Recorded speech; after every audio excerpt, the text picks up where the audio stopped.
Eminem doubles down, and I say double down because Eminem has kind of sent shots at Diddy before, but on this, he really doubles down on it. Let's talk about the filth that's starting to come out in the early days of the Diddy trial. This, of course, is P. Diddy. Surprise, surprise, he's a creep. Surprise, surprise, he's done horrible. Eminem has done it again, but this time, the blast is even more ferocious. We're not talking about a sly wink or a clever diss slipped between bars. No.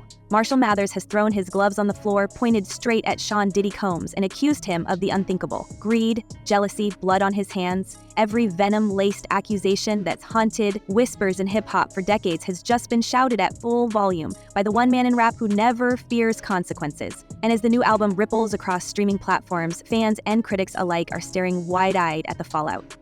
Eminem's latest verses aren't just rhymes, they're indictments, and they land with the kind of finality that makes us wonder, has Diddy finally been cornered beyond escape? You know, people are gonna pass judgment. They're gonna say what they wanna say, and they're gonna make their own conclusions or whatever. The timing could not be more brutal. Diddy is already staggering under the weight of legal battles, raids, explosive lawsuits, and endless headlines detailing scandal after scandal. His reputation, once larger-than-life mogul, the man who turned Bad Boy into a billion-dollar empire, now looks like a glass tower cracking from the inside. And into that fragile structure, Eminem has launched his lyrical grenade, drawing everyone's attention back to the darkest rumor of all, the claim that Diddy himself orchestrated the end of Shakur. This isn't whispered conspiracy anymore. It's a Detroit legend saying the quiet part loud, daring anyone to challenge him. For the fans watching, for the industry insiders bracing themselves, the humiliation of having the biggest rapper alive tear the mask off a once untouchable mogul feels like a public execution. I'm out to accomplish a lot of things, and I want to have a voice in hip-hop. I want to have a voice. I want to be able to speak and people listen. And make no mistake, Eminem knows exactly what he's doing. This isn't shock value for the sake of headlines. The death of Slim Shady Q de Grace is already being talked about as something more than an album. Whispers inside the industry say it's a calculated revenge plan, a final act of reckoning aimed straight at the people Slim Shady has been waiting to confront for years. Every track brims with a sense of justice wrapped in fury. Fans point to his 2018 track where he teased, half-jokingly, the day you put out a hit's the day Diddy admits he put the hit out that got Shakur ended. Back then, he brushed it off with an ironic laugh. Now, in 2025, the irony is gone and the laughter has faded. This time, he says it with the weight of a man who's kept receipts. The lyrics themselves slice like scalpels. On Fuel, Eminem folds Diddy's name into a play on words, but the message is unmistakable. R.I.P., rest in peace, Biggie, and Shakur, both of y'all should be living. Then the chilling twist. He suggests Diddy's involvement with Dwayne Keefe D. Davis, the man now facing trial over Shakur's ambush. It's a moment that leaves no room for misinterpretation. This isn't some offhand battle rap jab, it's a charge, packaged in rhyme, that connects headlines from court filings to industry rumor mills. By aligning himself with Biggie's memory while accusing Diddy of profiting from both Biggie's and Pac's absence, Eminem positions himself as the last fearless truth teller in a culture that too often rewards silence. Continue to engage in all these freak-offs with him, and he sounds really pissed off. Hey, I really don't know what's going on with you, but I just want to just give you a heads up that I'm about to really disappear on you. You feel me? I'm not going to be playing these games with you at all, at all. So I don't know, you think you silent treating me, and you think I'm going to be, nah. You'll have a rude awakening. We cannot overlook the sting of another track, Antichrist, where Eminem takes Diddy's recent scandals and blasts them into the open. Referring to the now infamous footage of Diddy's altercation with Cassie Ventura, M drops a line so venomous it feels designed to strip away any last shred of dignity. The imagery is mocking, crude, humiliating, and perfectly timed. CNN already replayed the hotel security video across every outlet, making the world wince at what it showed. By rapping about it, M isn't just insulting Diddy, he's dragging him back into the spotlight, forcing him to relive his lowest moments in front of millions, while layering on new accusations about violence, control, and abuse of power. That just goes to show you how far the homosexual movement within hip-hop and sports still needs. Insiders whisper that Eminem has been building toward this moment for years. The death of Slim Shady isn't just about saying goodbye to his alter ego. It's about finally unmasking those he believes have corrupted the culture.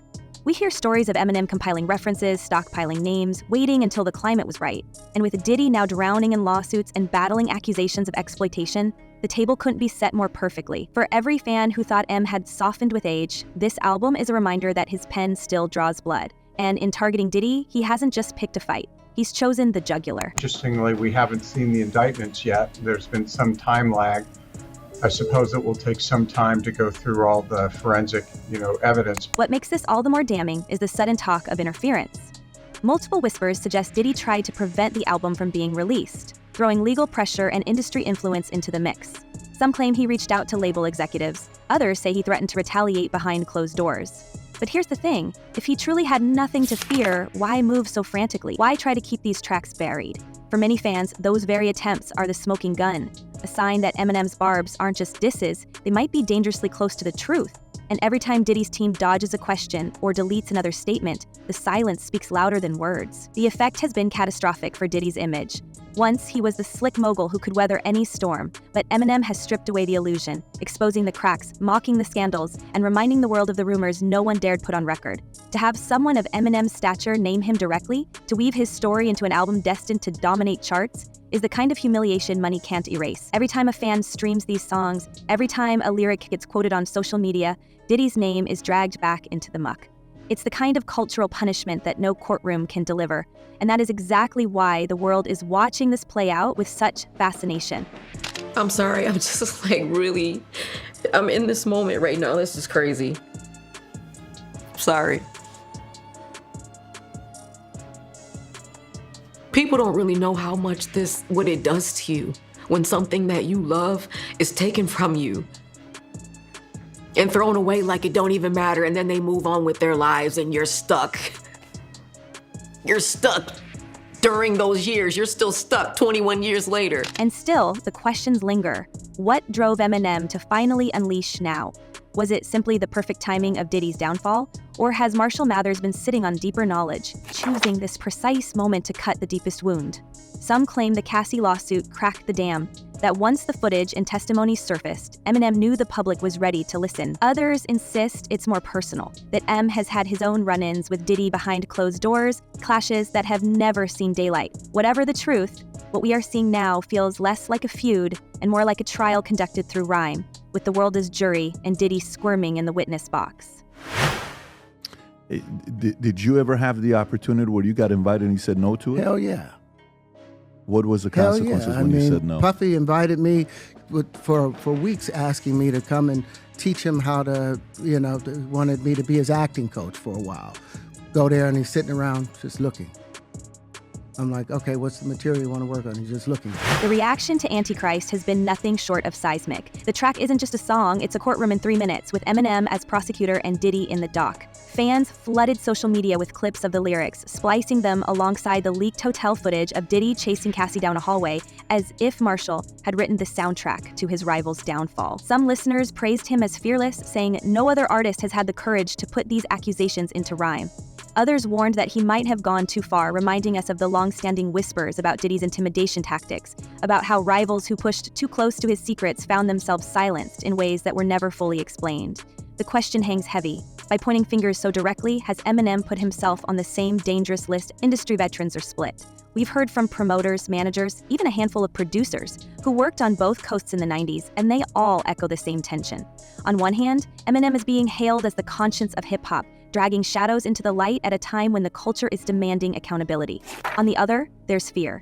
Fear that history could repeat itself. We can't forget the East versus West battles, the sudden violence that claimed legends, and the way rumors of contracts and green lights swirled around the names of both Diddy and Suge Knight. By linking Diddy directly to those old wounds, Eminem has forced us to ask whether he's making art or whether he's taking a gamble with his own safety. I don't know this, but it just seems very suspicious when you go through and you look at in the history of different people that can make you go away if you listen, I've worried about some of the things that I talk about on my show. Cassie's presence in all of this cannot be ignored. Her lawsuit, her testimony, the shocking video footage, all of it cracked open the narrative that Diddy had worked so hard to maintain. When she came forward in 2023, it looked like just another scandal that might quietly fade after a settlement.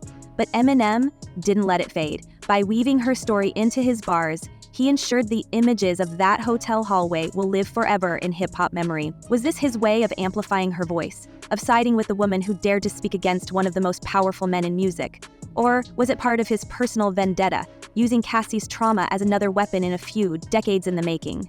The line is blurry, and that's exactly why the debate rages so hot.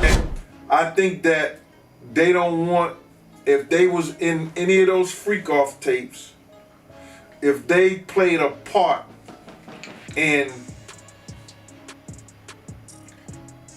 any of those Diddy sessions, they don't want it to get out to the general public to make up their... The echoes of Cassie's case reach further than the public may realize. Her lawyers alleged more than just mistreatment. They spoke of threats, explosions, and a pattern of control that stretched across years. Kid Cudi's mysteriously destroyed car, long whispered about in hushed tones, suddenly became a detail too specific to dismiss when Eminem rapped about it in Bad One. Suddenly, the dots connected. The lawsuit, the footage, the threats, and now the bars, all pointing in the same ominous direction. Each time a lyric is quoted, each time a fan threads court documents alongside Eminem's rhymes, the narrative solidifies that perhaps the downfall of Diddy is no longer speculation, but inevitability. And let's not ignore the ripple effect this has had across the legal system. When Homeland Security raided Diddy's homes earlier this year, the headlines were already explosive. But now, with Eminem stoking the flames and tying his name directly to the long unsolved case of Shakur, whispers have grown louder that investigators could feel pressure to revisit old files. Some insiders speculate that new witnesses might step forward, emboldened by the cultural shift Eminem has triggered. If the most successful rapper of his generation is willing to say it out loud, what excuse do others have to stay silent? We could be witnessing the early tremors of a much larger quake. Did he? Or didn't he? Well, if he didn't, he's got a lot to explain. Well, apparently what Diddy's done now, which is a very interesting thing, is he's on the offensive of sorts. That's right, Sean Diddy Combs has initiated a $100 million defamation lawsuit. Of course, none of this has gone unnoticed in Diddy's camp. Sources close to his team describe frantic late-night calls, legal threats, and a push to scrub his digital footprint, even as fans screenshot and repost everything faster than it can vanish. The mogul who once controlled the airwaves now finds himself unable to control the narrative. Every apology deleted from his social media, every no comment from his representatives, only deepens the suspicion that Eminem's verses struck a nerve too close to the truth. It's the silence between statements that screams the loudest. For a man who once seemed untouchable, the psychological weight of this downfall is staggering. Diddy built his reputation on control. Control of artists, control of the charts, control of every room he entered. To watch that image dissolve in real time with Eminem's verses amplifying every accusation is more than a legal crisis, it's a personal implosion. The same confidence that fueled his rise now looks brittle, with every headline chipping away at the persona he spent decades curating. Behind the polished sunglasses and courtroom sketches, we are seeing the unraveling of a mogul who can no longer dictate the story. What is that? What do you mean by that? You give up your ability, your right to being a man. A man don't take it, a man gives it. So when you give up that man card, you don't get that back. Are you saying what I think you're saying? No, I'm saying what I'm saying. The humiliation cuts deeper because it is public. It's one thing to face investigations in private, behind closed doors, with lawyers and advisors. It's another to have those allegations immortalized in music, blasted on streaming platforms, shared across TikTok clips, and dissected by millions of strangers. The power dynamic has flipped. Where Diddy once orchestrated the spectacle, he has now become the spectacle. Each meme, each fan-made edit, each viral lyric acts like a mirror he cannot escape. That kind of relentless exposure does not just bruise an ego. It corrodes the very foundation of identity. Trump pardoning Diddy will create another Epstein for him. It would be a nightmare. And last and certainly not least, the GOP is already struggling with female voters. And they're not all lefties. There are young conservative women who aren't in love with Trump or MAGA. There are. And this will not help. It's very clear. We all saw the videotape of him beating the hell out of Cassandra. The danger, of course, is what happens when that corrosion reaches its breaking point. Industry insiders whisper that Diddy is oscillating between quiet despair and bursts of defiance, torn between retreating into silence and lashing out with whatever influence remains. We've seen similar patterns in other fallen icons, the frantic attempts to reassert dominance, the erratic behavior that only accelerates their fall. The more Eminem paints him as a villain in the cultural imagination, the fewer escape routes remain. At some point, the mogul may feel he has nothing left to lose, and that is when the most unpredictable decisions are made. The looming threat of prison adds another layer to this psychological spiral. Once revered as the ultimate tastemaker, Diddy is now facing the possibility of being reduced to an inmate number, his empire dissolved into courtroom transcripts and seized assets. For a man whose identity was built on success, luxury, and power, the prospect of losing it all is not just punishment, it is annihilation of self. The specter of confinement hangs over every appearance, each court date a reminder that his future may hold walls he cannot talk his way out of. And if Eminem's album accelerates that downfall, the humiliation will feel doubly sharp, dethroned not only by prosecutors, but by an artist who turned his scandals into rhyme. I'm not sure. I don't buy for a minute that he's going to prison without getting out of here somewhere and stashing $2 billion or whatever. I think he has that kind of power, meaning Sean himself. But remember, it goes a lot deeper than that. This is why the stakes feel more perilous than ever. The psychological collapse of a man like Diddy is not a quiet affair. It reverberates outward, affecting everyone in his orbit and threatening to spark desperate moves. Will he try to claw back his narrative with one last grand play, or disappear into isolation, plotting a slower, more strategic counterattack? Either path is laced with risk, and as Eminem's lyrics continue to echo through the culture, we can only wonder whether the mogul is unraveling toward surrender or toward an eruption that no one can yet predict. The industry itself is reeling. Younger artists, some of whom grew up idolizing both men, are now forced to take sides. Do they align with Eminem, whose reputation as an uncompromising truth-teller has been reignited, or do they remain loyal to Diddy, whose legacy in shaping hip-hop's golden era is undeniable despite the scandals? Already we've seen subtle jabs in interviews, cryptic posts on social media, and sudden collaborations that seem designed to signal allegiance. The battlefield isn't just lyrical, it's cultural, and every move feels like a piece in a larger game. These 3 law firms on retainer.